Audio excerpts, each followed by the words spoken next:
All right, y'all. So this week's episode of VH1 Family Reunion, the Love and Hip Hop edition, was giving what it was giving. So let's give it what we got. I'm the type of girl you call wifey. Yeah. What does the cat do? Meow.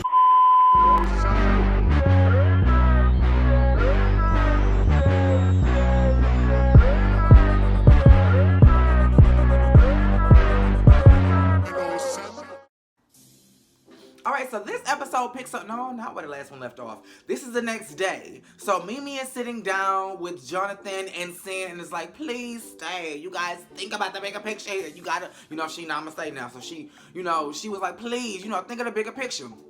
And Jonathan was like, I wish I could. I wish the fuck I could. But girl, that racist comment was just too much for me to bear. I am 2-part minority.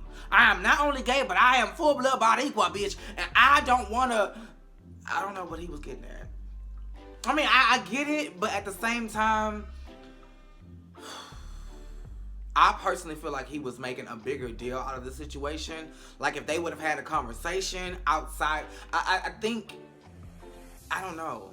Because if you leave him because of Erica, when your real beef is with Zell, like, I don't understand how you gonna get any resolve. Like, now you leaving with 2 beefs, and it's like, both were unavoidable. If y'all would, even if you and Zell were at, in difference of opinion, if y'all can talk and agree that I see your side, you see my side, but bitch, I still feel like you be overreacting and you be being too gay sometimes, you be, okay. Because y'all had that conversation at the pool. I can see that. But now that that's resolved, fuck what Erica gotta say. She ain't even black.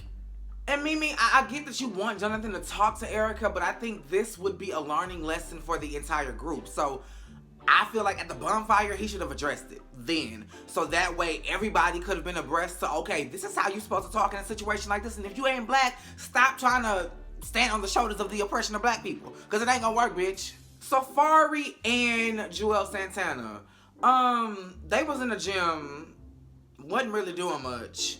But basically, Safari was like, Erica got mad because I wanted to bring Amina up to the room after I seen them tongue kissing with the whipped cream. And I feel like it's a double standard because I ain't say nothing but that was lesbian activity. That was homosexuality activity. So if you wanted to fuck on Joel Santana or Jonathan or basically any man that was there, then we could talk about the double standard.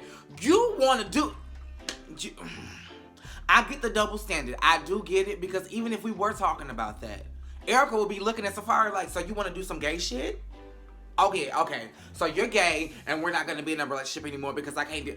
I get the double standard if you want to take it there, but that's not what you was talking about. You was talking about the fact that she kissing on a bitch, so you want to be able to kiss on that same bitch. It don't work like that. And Erica, I can say the same thing for you, bitch. It don't work like that. You can't extend your self-privileges that he can't have. If you can kiss on Amina, why can't he kiss on Amina? What's the difference? Some might argue pregnancy is a factor. Okay, well, I'm not going to say fixed because she's not a dog. If ain't no penetration involved, I don't see the issue. Why can't all 3 of y'all have fun together? He didn't want to exclude you, Erica. He wanted to bring her into the fun. What's the problem? Sin and Jonathan sit down for breakfast with some of the people in the group, and they basically say, we want to extend our last goodbyes. We love y'all, but we gotta go. Sin talks about the situation with Cisco and how she really didn't want to revisit that because she was still triggered and still on edge.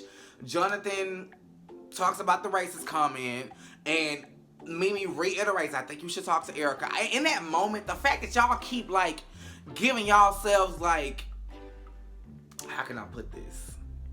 You keep welcoming energy to be convinced to stay. That lets me know that you really don't want to leave, and then more than likely you're going to end up staying. So now, I think it's the same day. We're going back to the beach for reggae. Bitch, if y'all living on the beachfront, why do y'all keep having to get into a fucking bus to go to the guy? It must be far away, bitch, because I could have sworn that the beach was right outside the hotel, but whatever, I digress. Y'all get on the bus, and Erica and Camilla make peace. Now, I haven't been watching Love and Hip Hop New York since its inception, so I didn't see this scene. I don't know nothing about this scene, but apparently it happened. They made peace. I was in a bad place.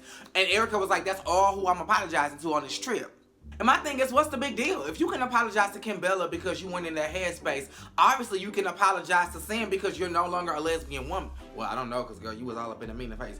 But, well, in her mouth. But if you have moved on, you are a wife now, well, you were a mother then, but a wife now, mom, you have moved on, and so has she. Why can't y'all just be like, it is what it is, and move on? If Sin can talk to Cisco, and you can make peace with Camilla, why can't y'all make peace with each other? Unless it's still some tension there. If there is still some unresolved, then I can understand why y'all don't want to be alone together, because that anger may turn into something else.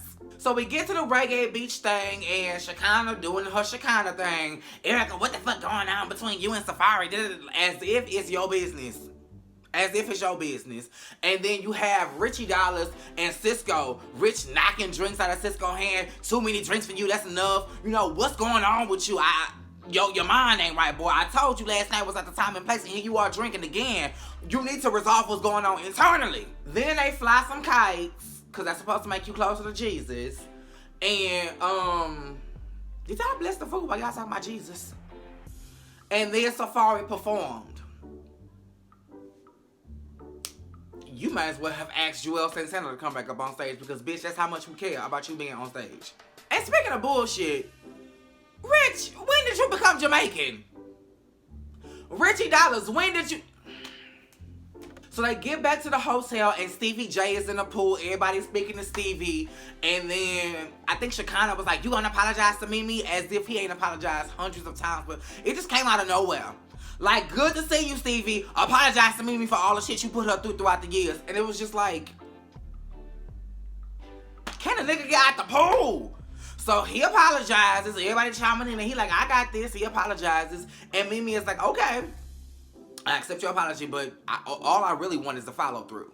You say you're going to do all this stuff. You say you're going to be a better man. Just be a better man. And stop making these blanketed, false fairy tale promises to Ava. You don't live in a castle. You live in Atlanta. Then Jonathan comes out to the pool because I guess he was the one who invited Stevie. So his excuse was, I want to be here when Stevie gets here. And then I can leave. Whatever. But as soon as he get out there and see Stevie, I'ma stay, y'all. I'ma stay. And Bobby urges, Zell to make peace with Jonathan, which I thought they already did before the sex charades. When they was out in the pool talking before last episode, I thought they made peace. So I don't even understand why Bobby wants them to make peace now. Then the last scene of this episode was the Bonfire hosted by Shekinah. And she kicked it off. She wanted to apologize and make everybody, you know, make things right. And she apologized to Peter, who she was calling Freddy Krueger. She apologized to... who else did she apologize to? Safari. Because she was like, bitch, I was saying so many bad things about you. And then I got on this trip and I realized that Erica be lying too. So, bitch, I don't know who to believe. So, baby, I'm sorry.